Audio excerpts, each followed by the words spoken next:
और इसमें काला चना है, ब्लैक चना, वही काला चना, और सफ़ेद चना है, मसूर की दाल है, और मक्का है। मक्का दरदरा जो पिसा हुआ होता है, जिसे ग्राइंडर में पीसना आसान होता है। और लोबिया शेड है, सोयाबीन शेड है, इसमें जौ है, और इसमें कांगनी भी है। कांगनी इन द सेंस इसमें रागी की भी शेड है।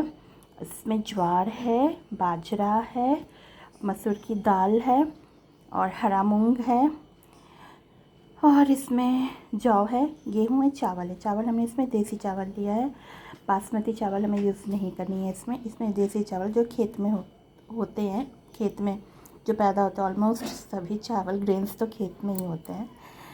और इसमें है तीसी की भी मात्रा हमने कम रखा है। ये जितने भी ग्रेन्स हैं,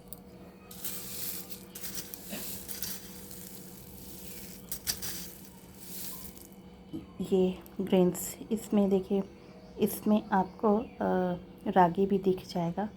कैमरा फोकस नहीं कर रहा है शायद। और इसमें कांगनी, ये जो छोटी छोटी है, छोटी छोटी इसे कांगनी बोलते हैं, और इसे पता नहीं क्या बोलते हैं, मुझे याद नहीं है। और ये देखिए, ये है मक्का का दरदरा पिसा हुआ दलिया टाइप्स में, है ना। ये ग्रेन से देसी चावल है, आपके साथ गेहूं के दाना है, और जौ है, लोबिया है, सब है। ये सब ग्रेन्स को, इसमें ज्वार भी है, इसमें बाजरा भी है, और ये रेड जो दिख रहे हैं, ये है रागी। ये देख रहे हैं इसमें क्या क्या है। इसमें ये रागी है, चावल है, मसूर की दाल है, लोबिया है, और सोयाबीन सीड है। इसमें काला चना हमने ज़्यादा यूज किया है, गेहूँ है, और इसमें ज्वार है, बाजरा है, और जौ है, और ये मक्का का दरदरा दलिया टाइप्स में पीस के है। इसे हमने रात में अच्छी तरह से धो के 5-6 घंटा पानी में सोक करके, फिर अच्छे से पानी से निकाल के, फिर हमने ये मलमल के कपड़े में ऐसे छान के, पानी से निकाल के छान के अच्छी तरह से, और फिर धूप में अच्छी तरह से 2 दिन तक सुखा लिया है। और ऊपर से हमने नेट कवर कर दिया था ताकि कोई चिड़िया या गिलहरी से जूठा ना कर सके।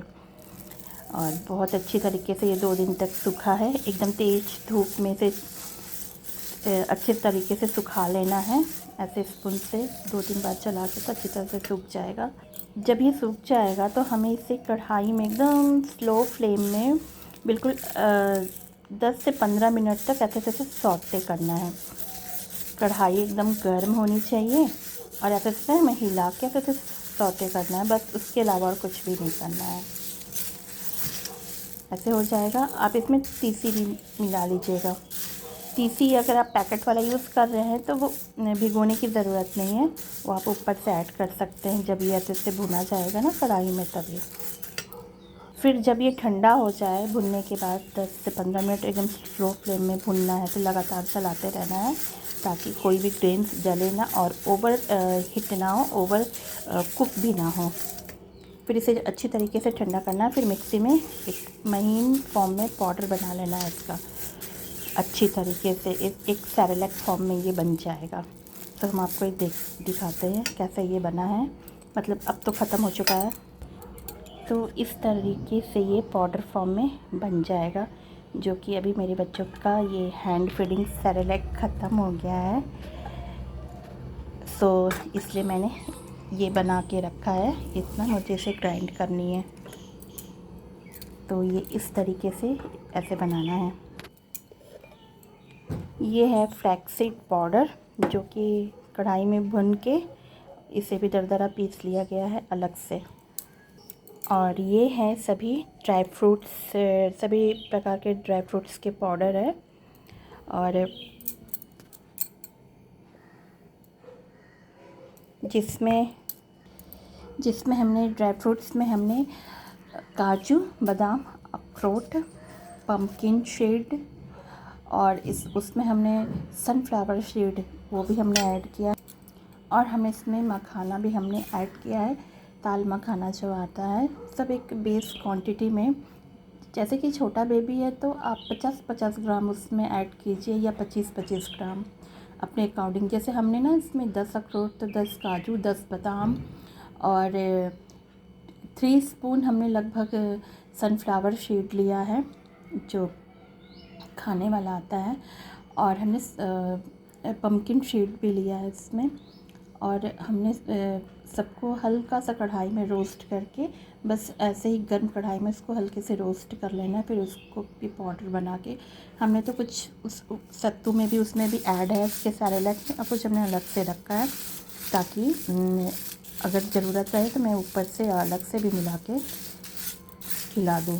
बस यही फार्मूला मैंने अपने बच्चों को खिलाया है। जब मेरे वासुदेव छोटे थे तो मैं ये न्यू पेप्टिन ये 2 बूंद मात्र ऐड करती थी, सिर्फ एक टाइम नाइट में, जो अब ये नहीं पीते हैं न्यू पेप्टिन, कि इससे जो वो लोग फीड करेंगे डाइजेशन के लिए अच्छा होता है। और ये बच्चों का मल्टीविटामिन ड्रॉप है सेलोवीटा, जो कि सी ब्लॉक में पैरेट्स के डॉक्टर हैं, वेटनरी डॉक्टर सी ब्लॉक में बैठते हैं।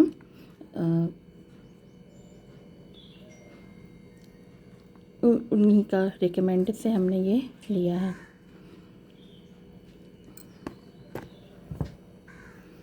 और एक डॉक्टर तो पैरेट के सेक्टर 14 में बैठते हैं। ऑल एक्जॉटिक बर्ड्स के डॉक्टर, पेट के डॉक्टर है, डॉग्स, कैट्स सभी के।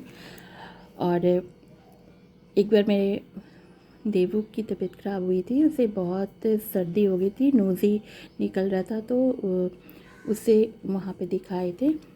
तो वहाँ से उसका दवा चला था और वो मतलब अच्छा हो गया था। और हमने उसे स्टीम भी दिया था। और वहाँ भी पैरेट्स के लिए नेबुलाइज़र वगैरह सारी सुविधा रहती है। सो जब हम उसे लेकर आए थे तब उसकी दूसरे या तीसरे दिन ही उसे, क्योंकि पहले से वो कोल्ड, तब जब उसे लाए थे तो बहुत ठंडी हो रही थी। और वो लोग केयर नहीं करते हैं बिल्कुल, क्योंकि उन लोगों को तो सिर्फ सेल करने से मतलब होता है। सो मैं वहाँ पे दिखाई थी सेक्टर 14 में, पैरेट्स के डॉक्टर बहुत अच्छे हैं।